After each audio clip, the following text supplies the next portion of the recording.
नमस्कार। तो देखिए, जैसा कि आप जानते हैं कि पीजीटी का जो एग्ज़ाम होगा, पीजीटी के एग्ज़ाम में जो है वो 15 क्वेश्चन जो है पूछे जाएंगे नेशनल इंटरनेशनल अफेयर के, और 15 क्वेश्चन पूछे जाएंगे एचपीजीके के।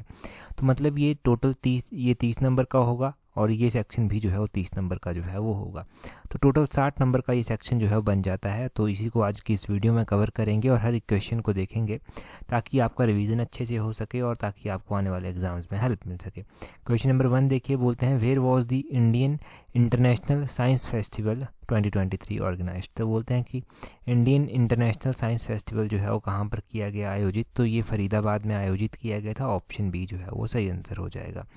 अगर अब देखिए, इंटरनेशनल साइंस डे ऑर्गेनाइज किया गया, तो साइंस डे कब मनाया जाता है और इसकी थीम इस वर्ष क्या थी वो आपको पता होना चाहिए। साइंस डे जो है वो कब मनाया जाता है, ये फरवरी महीने में जो है वो मनाया जाता है। और इसकी थीम क्या रखी गई थी इस बार के लिए, 2024 के लिए इसकी थीम रखी गई थी इंडिजीनियस टेक्नोलॉजी फॉर विकसित भारत। ये इसकी थीम जो था वो रखी गई थी, और 28 फरवरी को जो था ये फरवरी महीने में मनाया गया, ये भी पता होना चाहिए।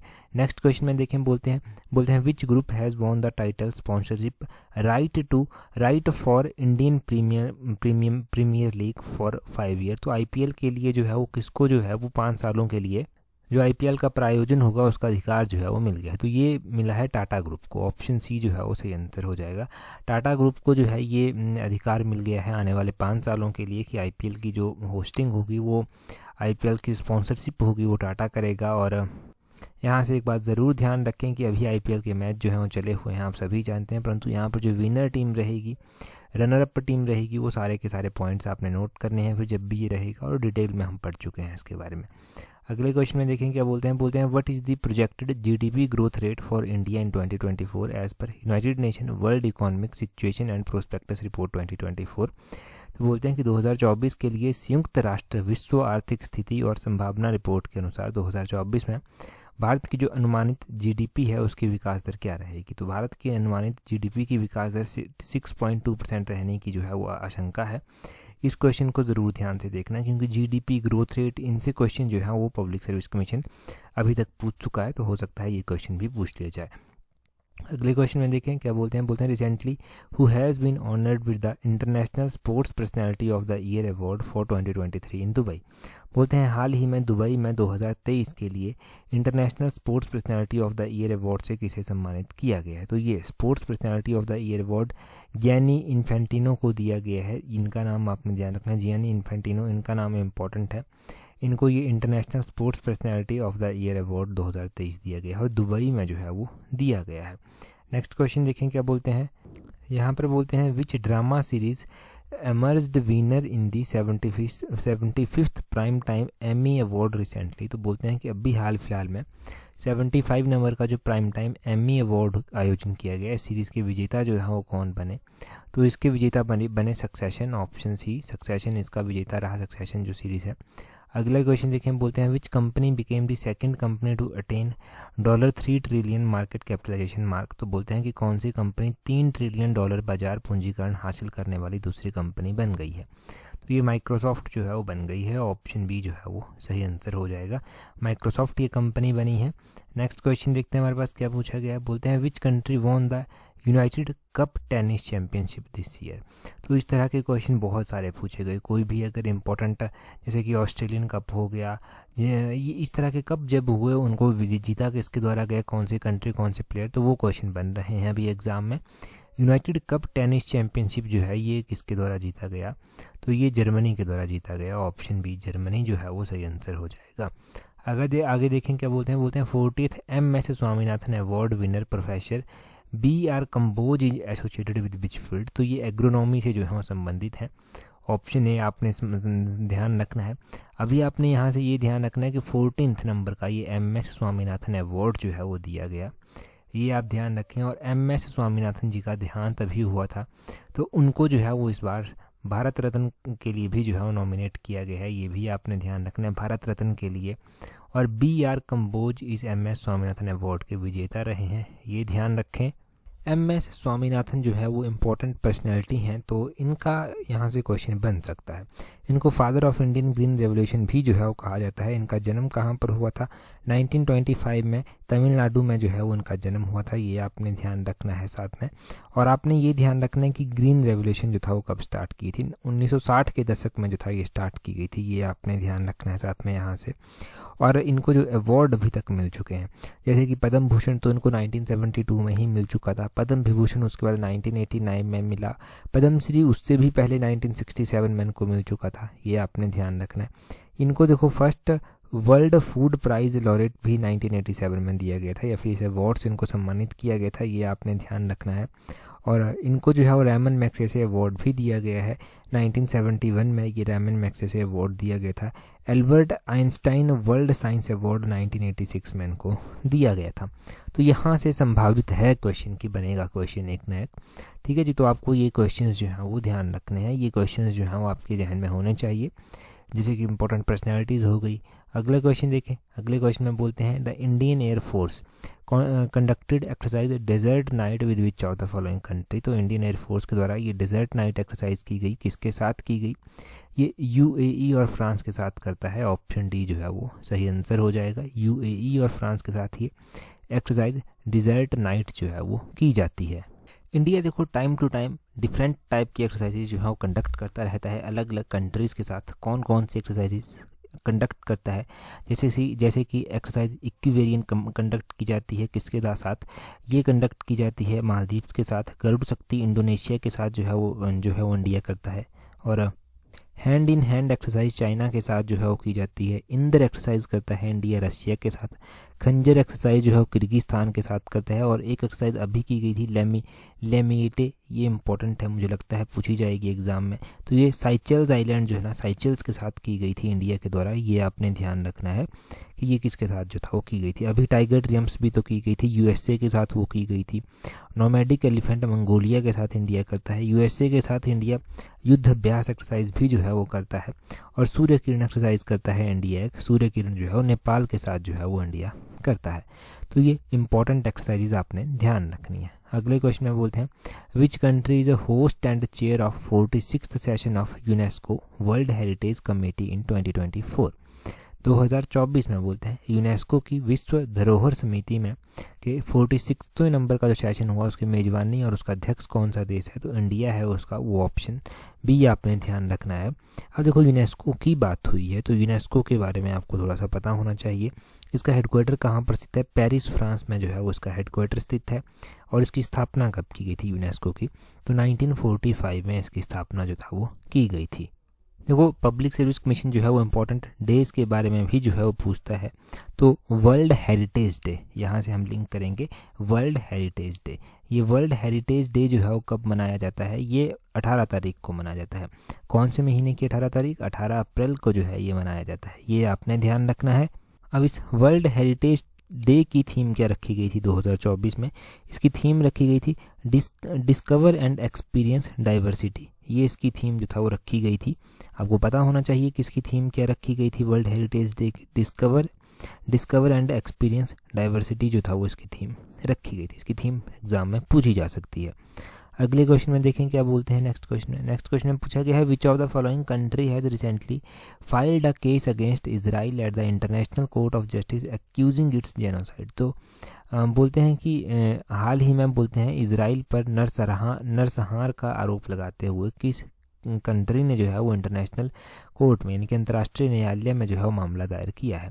तो ये साउथ अफ्रीका के द्वारा जो है वो किया गया है इजराइल के खिलाफ। ये आपने ध्यान रखना है। इजराइल में आपको पता है कितना जेनोसाइड देखने को मिला है ना, अभी भी जो है वो काफ़ी वहाँ पर हलचल हो रही है। और इंटरनेशनल कोर्ट ऑफ जस्टिस की बात करें तो इसका हेडक्वार्टर हेग में जो है वो स्थित है। और इसकी स्थापना कब की गई थी ये भी आपको पता होना चाहिए कि इंटरनेशनल कोर्ट ऑफ जस्टिस की स्थापना कब की गई थी। 1946 में इसकी स्थापना 1945 में इसकी स्थापना कर दी गई थी। 1946 से ये काम करने लग पड़ा। और एक इम्पॉर्टेंट डे भी इस तरह का मनाया जाता है, वो मनाया जाता है world day for international justice या फिर इंटरनेशनल जस्टिस डे। ये कब मनाया जाता है? ये 17 तारीख को मनाया जाता है, जुलाई महीने की 17 तारीख को जो है ये मनाया जाता है। तो ये भी ध्यान रखें आप, इम्पोर्टेंट डे।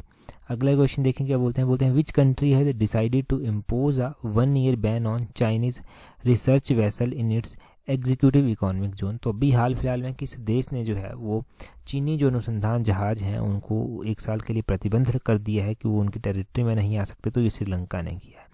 ऑप्शन बी सही आंसर है, श्रीलंका के द्वारा ये बैन लगाया गया है। अगला क्वेश्चन देखें क्या बोलते हैं यहाँ पर Lanjia Saura painting and the red ant chutney recently got GI tag belong to which state. तो बोलते हैं कि अभी हाल फिलहाल में ये लांजिया सौरा पेंटिंग और दी रेड आंट चटनी जो होती है उसको GI टैग जो है वो दिया गया है। वो कहाँ की है? वो उड़ीसा की है। ऑप्शन बी उड़ीसा जो है वो सही आंसर हो जाएगा। ठीक है जी, ये आपने ध्यान रखना है। उड़ीसा का GI, उड़ीसा के हैं ये प्रोडक्ट जिनको ये GI टैग मिला है। आगे बोलते हैं which country has announced its green fuels alliance India initiative to boost collaborative efforts with India. तो बोलते हैं किस देश ने भारत के साथ सहयोगात्मक प्रयासों को बढ़ावा देने के लिए ग्रीन फ्यूल्स अलायंस इंडिया की घोषणा जो है वो की है। तो ये घोषणा किसके द्वारा की गई है? इस तरह की घोषणा ये डेनमार्क के द्वारा जो है वो की गई है। डेनमार्क कंट्री ने जो है ये घोषणा जो है वो की है।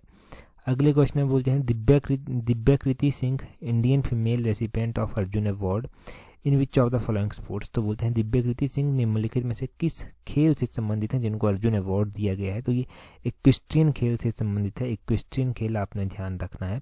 अच्छा, मनु भाकर का नाम आपने सुना होगा। मनु भाकर जो है वो कौन सी खेल से संबंधित हैं ये आप कमेंट करके बताएंगे, रिवीजन आपका हो जाएगा साथ में। मनु भाकर का नाम अभी चर्चा में आया था, तो ये आप कमेंट करके बता देंगे। अगले क्वेश्चन में बोलते हैं in January 2024 world health organisation has certified which of the following country as malaria free country. 2024 में वर्ल्ड हेल्थ ऑर्गेनाइजेशन के द्वारा काबो वर्डे कंट्री को जो है वो मलेरिया फ्री जो है वो घोषित किया गया है। ये आपने ध्यान रखना है, काबो वर्डे कंट्री को।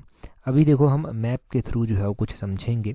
उससे पहले अगर आप PGT की तैयारी कर रहे हैं और पेपर 1 की टेस्ट सीरीज प्रैक्टिस करना चाहते हैं तो उसकी टेस्ट सीरीज का लिंक नीचे डिस्क्रिप्शन बॉक्स कमेंट बॉक्स में जो है वो दिया गया है, वहाँ से आप अवेल कर सकते हैं। और जिन्होंने ऑलरेडी ज्वाइन कर रखी है उनके लिए जो है वो इकोनॉमिक सर्वे 2022-23 का उसका जो है वो टेस्ट सीरीज जो है वो डाल दी गई है। तो उस टेस्ट सीरीज को एक बार ज़रूर प्रैक्टिस कर लेना, वहाँ से आपको हेल्प काफ़ी मिलेगी। एलाइड की भी जिन्होंने टेस्ट सीरीज ज्वाइन की है उनके लिए भी टेस्ट सीरीज जो है प्रोवाइड करवाई गई है इकोनॉमिक सर्वे की, तो वो भी चेक कर लें अपने ग्रुप पे। और अगर आप टेस्ट सीरीज़ के साथ नहीं जुड़े हैं तो टेस्ट सीरीज़ के लिंक नीचे डिस्क्रिप्शन बॉक्स कमेंट बॉक्स में दिए गए हैं, वहाँ से ज्वाइन कर लेना। देखिए आप जानते हैं पेपर 1 में आपको प्रैक्टिस ही जो है वो सबसे आगे ले जाएगी। जिस हिसाब से पब्लिक सर्विस कमीशन के पेपर आ रहे हैं उस हिसाब से आपने जितनी प्रैक्टिस की होगी वही जो है वो आपको इम्प्रूव करेगी, वही आगे ले जाएगी। तो प्रैक्टिस जितनी कर सकते हैं उतनी करें। बाकी टेस्ट सीरीज़ का मैंने बता दिया। देखो हमने पिछले कल सिक्किम के बारे में जो था वो पढ़ा था। अभी हम मैप के थ्रू देखेंगे कि सिक्किम किस किस के साथ कौन कौन सी डायरेक्शन में जो है वो बाउंड्री शेयर करता है। ये जो आप यहाँ पर देख रहे हैं ना, ये है सिक्किम। ठीक है जी, तो सिक्किम किस किस के साथ कहाँ कहाँ पर जो है वो बाउंड्री शेयर करता है। अगर हम सिक्किम के इंटरनेशनल बाउंड्री के बारे में बात करें कि ये किस किस के साथ कहाँ कहाँ पर करता है, तो देखो सिक्किम सबसे पहले हम जानेंगे कि नेपाल के साथ करता है। तो ये नेपाल है, तो नेपाल के साथ ये ईस्ट साइड में जो है वो बाउंड्री शेयर करता है, ये आपने ध्यान रखना है। और अगर हम बात करें कि ये भूटान के साथ बाउंड्री शेयर करता है, तो यहाँ जैसे भूटान आता है तो ये कौन सी डायरेक्शन में भूटान के साथ बाउंड्री शेयर करता है? साउथ ईस्ट साइड में, क्योंकि यहाँ जैसे आता है ना इसके, तो ये साउथ ईस्ट साइड में ये भूटान के साथ बाउंड्री शेयर करता है। बाकी अगर हम बात करें तिब्बत या फिर चाइना की, तो यहाँ पर ये रीजन जो आता है ना, ये तिब्बत चाइना का रीजन जो है वो आ जाता है। तो इसके साथ ये नॉर्थ आप कह लीजिए, या तो आप नॉर्थ कह सकते हैं या फिर आप नॉर्थ ईस्ट कह सकते हैं। नॉर्थ ईस्ट इस साइड भी ये है ही, तो नॉर्थ ईस्ट आप इस कह सकते हैं। तो ये आपने ध्यान रखना है कि किस किस के साथ जो है वो इंटरनेशनल बाउंड्री ये शेयर करता है। बाकी हमने पिछले कल सिक्किम का एरिया भी तो जाना था, 7096 स्क्वायर किलोमीटर जो है वो इसका एरिया है, ये आपने ध्यान रखना है। ठीक है जी, ये इसका एरिया जाता है 7096। One of the smallest state है, परंतु सबसे छोटा स्टेट नहीं है, ये तो हमने कल जाना ही था। आज हमने मैप के थ्रू समझ लिया तो बड़े अच्छे से क्लियर हो गया होगा आपका ये क्वेश्चन। अब ना आगे से हम कोई भी ऐसे बाउंड्री शेयर करेंगे ना, वो मैप के साथ ही शेयर करेंगे ताकि ज़्यादा से ज़्यादा हेल्प जो है वो हो सके। अब देखिए जी, चलते हैं हमारे हिमाचल जीके के क्वेश्चन। तो हिमाचल जीके का सबसे पहला क्वेश्चन देखिए, बोलते हैं where is Panchayati Raj training institute located in Shimla.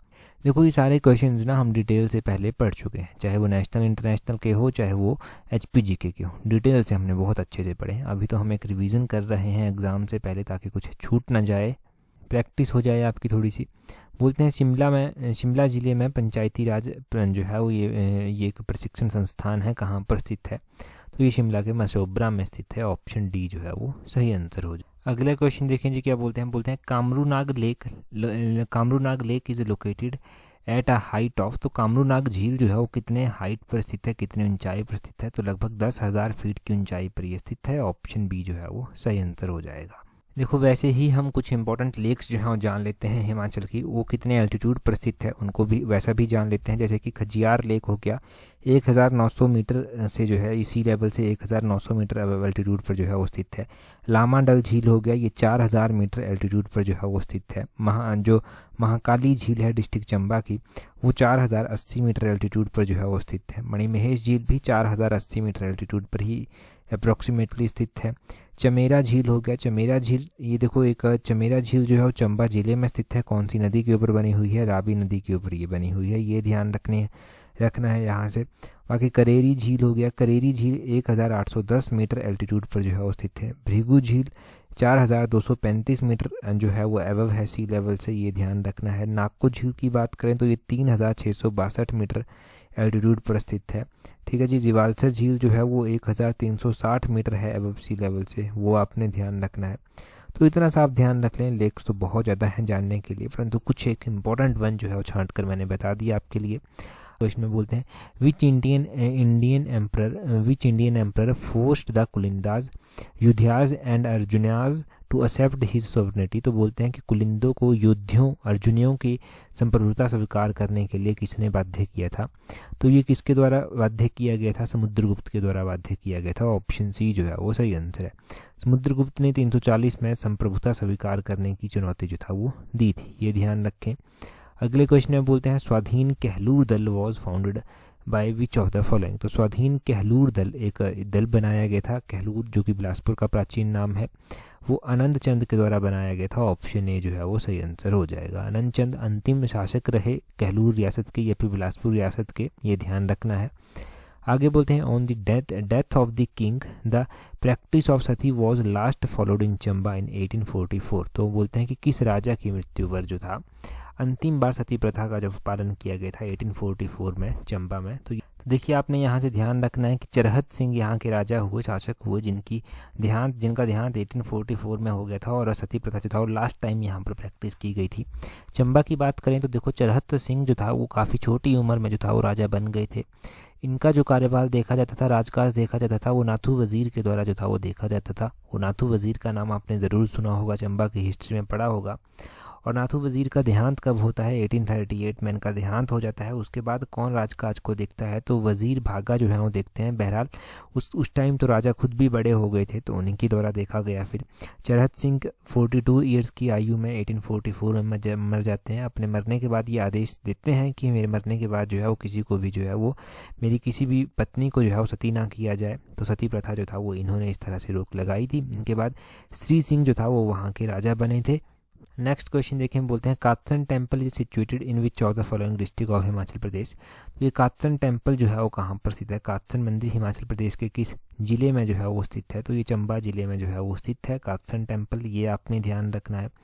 अगला क्वेश्चन अगर हम देखें, नेक्स्ट क्वेश्चन में क्या पूछा गया है, बोलते हैं who was the first Rajya Sabha member from Himachal Pradesh. तो हिमाचल प्रदेश से जो है बोलते हैं पहले राज्यसभा के सदस्य कौन थे? देखो ये थे चिरंजी लाल वर्मा। ऑप्शन सी जो है वो सही आंसर हो जाएगा। चिरंजी लाल वर्मा जो था वो पहले राज्यसभा के सदस्य थे हिमाचल प्रदेश के। अभी भी राज्यसभा की जो है 3 सीट्स हैं हिमाचल प्रदेश से। कौन कौन राज्यसभा के सदस्य हैं वो आपको पता होना चाहिए। एक तो देखो आपने ध्यान रखना है सिकंदर हैं जो कि हिमाचल प्रदेश यूनिवर्सिटी के वाइस चांसलर पहले हुआ करते थे। एक नए अभी चुने गए हैं जहाँ पर क्रॉस वोटिंग की गई, हर्ष महाजन इनका नाम है। और एक इंदु गोस्वामी हैं उनका नाम आपने ध्यान रखना है, इंदु गोस्वामी का। अगला क्वेश्चन देखें, बोलते हैं which of the following player of Himachal Pradesh honoured with Rajiv Gandhi Khel Ratna award, Padma Shri award, Arjun award, इन सभी अवार्ड से सम्मानित किया जा चुका है। तो वो किसको किया जा चुका है? विजय कुमार को जो है वो किया जा चुका है। विजय कुमार कौन सी खेल से संबंध रखते हैं वो आप कमेंट करके जो है वो भी बताएंगे साथ साथ में ही। अगला क्वेश्चन देखते हैं, यहाँ पर पूछा गया है who among the following honoured with Tagma e Shatrunash. तो तगमा ए शत्रुनाश अवार्ड से किसको सम्मानित किया जा चुका है? बक्सी प्रताप सिंह, यहाँ पर ऑप्शन बी जो है वो सही आंसर हो जाएगा। बक्सी प्रताप सिंह को किया जा चुका है। बक्सी प्रताप सिंह का जन्म कहाँ पर हुआ था? तो चडियाल विलेज डिस्ट्रिक्ट कांगड़ा में इनका जन्म हुआ था। आज़ाद हिंद फौज के साथ ये जुड़े थे, इन्होंने 1942 में इसको ज्वाइन किया था, ये आपने ध्यान रखना है। और इसके अलावा इन्होंने जो था वो 1944 में, थोड़ा शाम का वक्त था, और इन्होंने क्या किया था, ब्रिटिश कैंप में घुसकर जो था वो क्या किया था, वहाँ पर जो ऑफिसर थे, गार्ड थे, उनको जो था वो घायल कर दिया था, मारा भी था। और ये इनकी बहादुरी थी जिसके लिए इनको तगमा शत्रुनाश दिया गया था। बक्सी प्रताप सिंह जो था वो एमएलए भी कांग्रेस से जो था वो चुने गए बाद में चलकर 1952 में पालमपुर से, और 1957 से 62 तक ये डेप्यूटी मिनिस्टर रहे जब पंजाब प्रोविंस हुआ करता था इन पंजाब, ये ध्यान रखना है। आगे बोलते हैं which of the following statement is correct, तो निम्नलिखित में से कौन सा कथन जो है वो सही है। पहले में बोलते हैं बाबा कांसीराम लेड प्रजामंडल मूवमेंट, कि बाबा कांसीराम ने प्रजामंडल आंदोलन का नेतृत्व किया था। दूसरे में बोलते हैं मंडी प्रजामंडल वॉज एस्टेब्लाइज्ड इन 1936, की मंडी प्रजामंडल की स्थापना 1936 में की गई थी।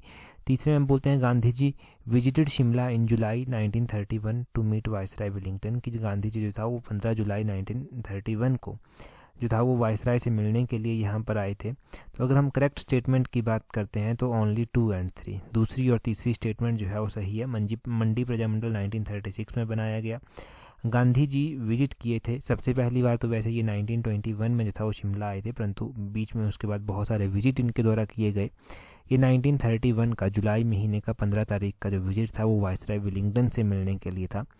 और बाबा कांसीराम जी को आप जानते हैं, डाडासीबा गांव, डाडासीबा जो कि डिस्ट्रिक्ट कांगड़ा में पड़ता है, वहाँ से ये संबंध रखते हैं, और इन्होंने कसम भी खाई थी कि जब तक आज़ादी नहीं मिल जाती ये काले कपड़े ही धारण करेंगे।